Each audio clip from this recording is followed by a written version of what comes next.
Kubernetes and CKAD tips number 35. In this, I'm going to talk about general CKAD exam tips. So what happens during the exam and what all you need to take care of.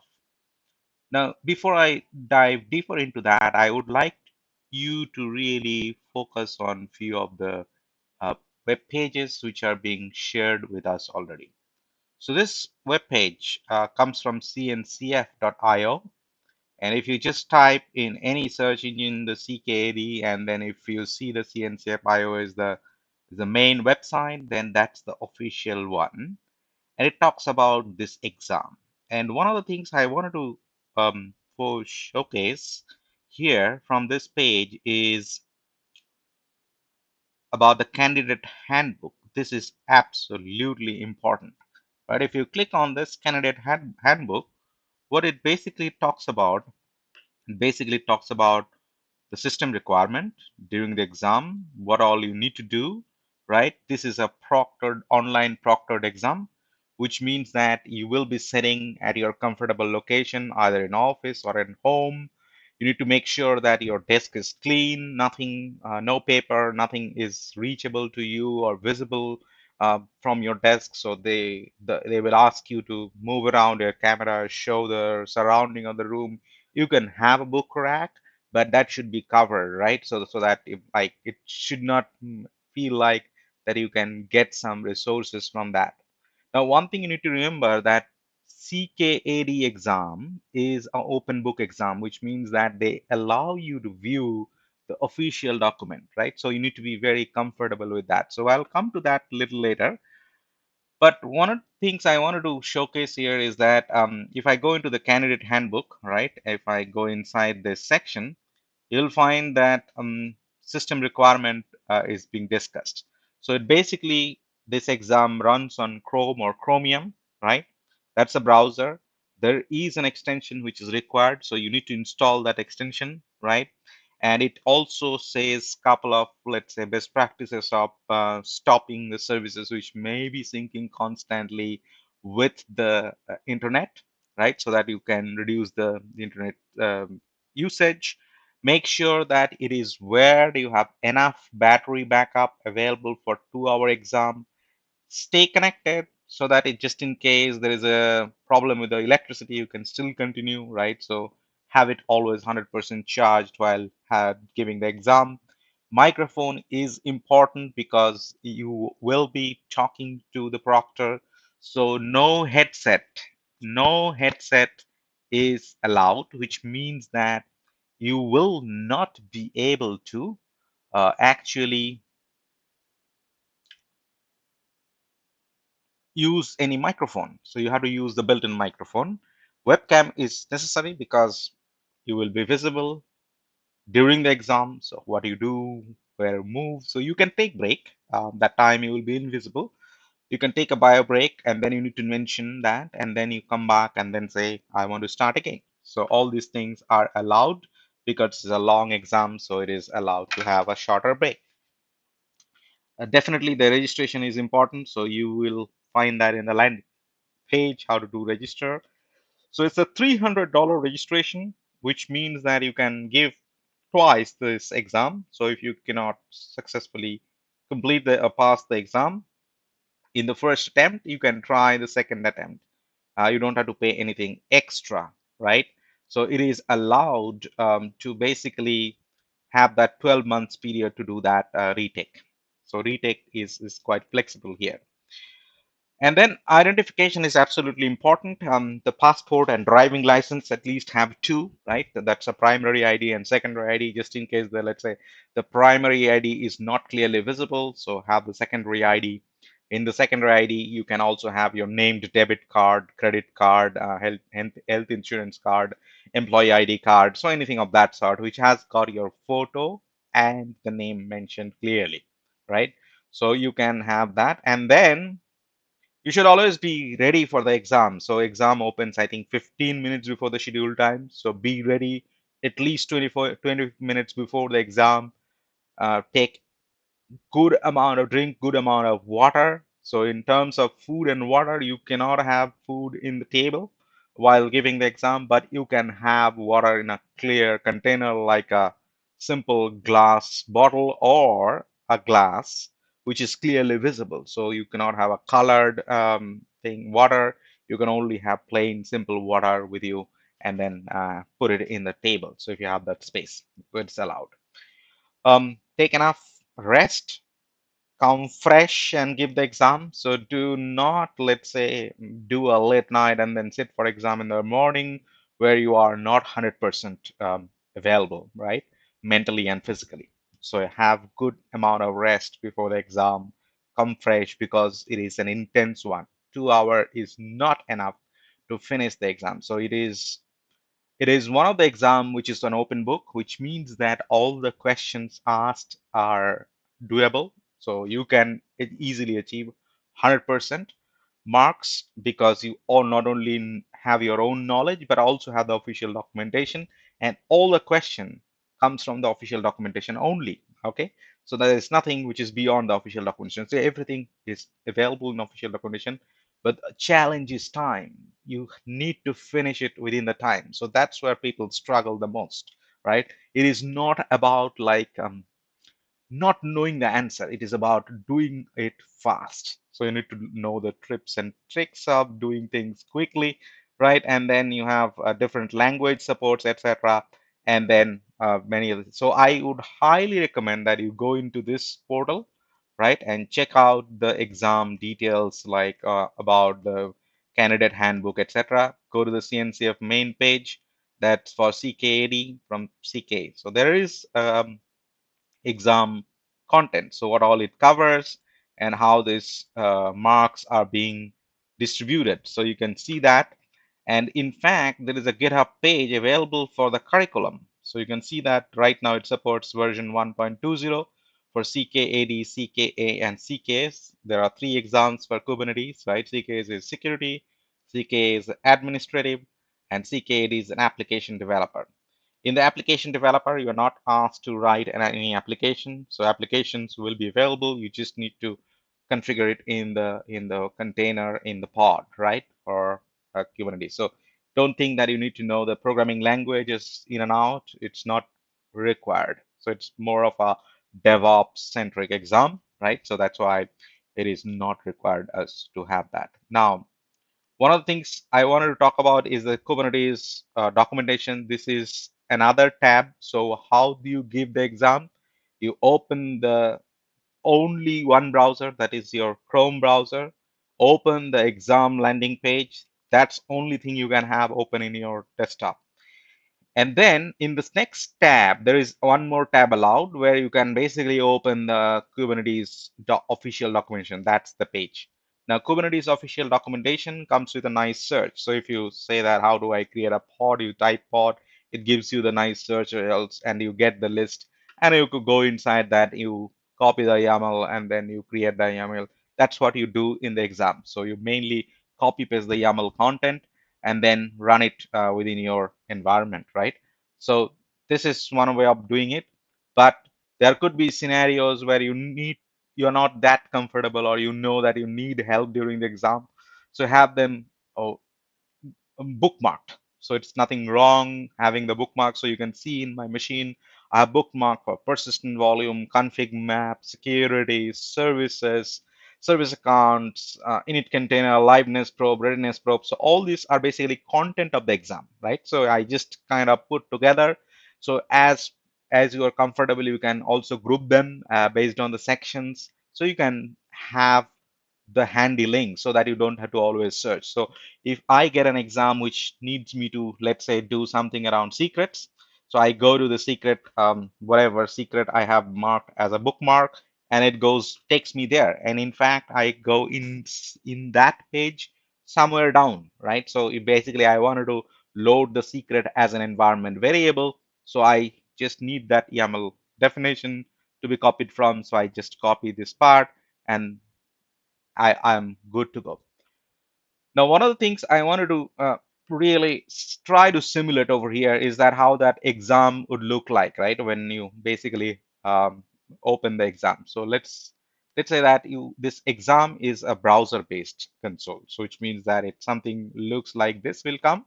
I'm using Karakora. Karakora is a free available from O'Reilly, where you can play around with Kubernetes and many other different stuff. So I just open the Karakora, and then you can see that it opens the console in the browser itself. So if I open it in full screen, right, and then I say I clear it up, and then maybe I increase the size. That's what you get to see if you start the exam, right? So I'll go to the light color mode. Now you can see that it opens kubectl get nodes. If I do that, I get the nodes available here. There's a control plane, there's a node 01. So I can run pretty much all the Kubernetes. So that's what you get. Now there is a lag between versus what you use in your local machine as a terminal window versus this browser base. So get used to of this lateness, right? Sometimes you type fast, but it doesn't reflect immediately. So you need to uh, practice. I need to get used to with the slow speed, right? So that's what I suggest, that even if you, let's say, have the Kubernetes installed in your local machine through Minikube, and you have that Windows terminal or shell script window, bash window, you can play around with that, no problem, but do also work a little bit over here. Now, I wanted to demonstrate one quick thing. So for example, if you, let's say, copy this part of the YAML, let's say I copy the whole YAML, I take the whole YAML, copy it, and I come to this console, and I want to create a file, right? So I'd say pod.yaml. If I do that, right, there's a pod.yaml already. So if I, let's say,